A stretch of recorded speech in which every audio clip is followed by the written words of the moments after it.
नमस्कार। बहस थमने के बजाय बढ़ती सी जा रही है और उसकी सिर्फ एक वजह है कि मामला पहले चोरी और ऊपर से सीनाजोरी का है। मुनव्वर फारूकी ने पहले तो अपने नाखून कटवाकर अपना नाम शहीदों में लिखवाने की कोशिश की। ये तकनीक चल जाती अगर जमाना पुराना होता। भारत में मीडिया की जैसी छवि है उससे ये तो स्पष्ट ही है कि अगर थोड़ा पुराना दौर होता तो क्या होता। अखबारों में मुनव्वर की तारीफ में कई पन्ने काले किए जाते। देश की गंगा जामनी तहजीब के खत्म होने का रोना रोया जाता।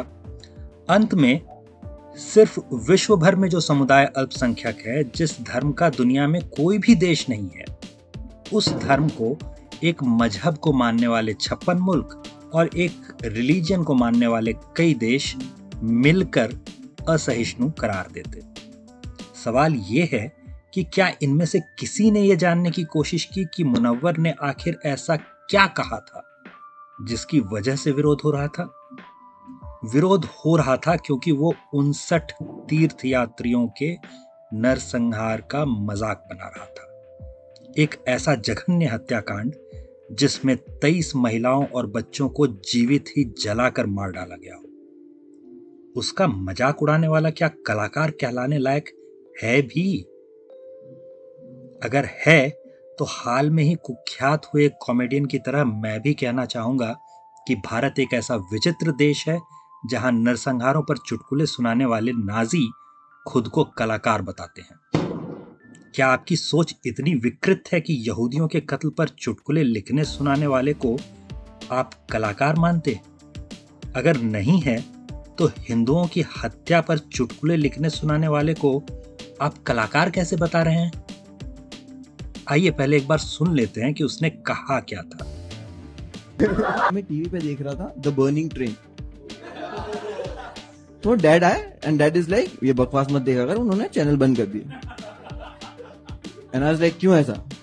ही इज लाइक ये गोधरा कांड का वीडियो है, न्यूज चैनल चल रही है।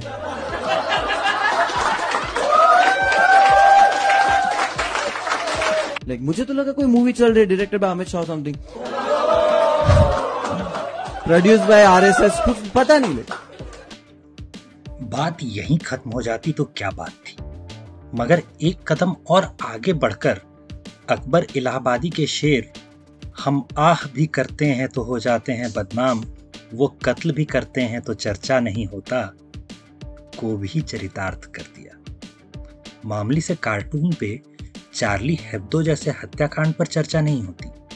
यहीं भारत में जो कमलेश तिवारी हत्याकांड हुआ था उस पर भी चर्चा नहीं होती।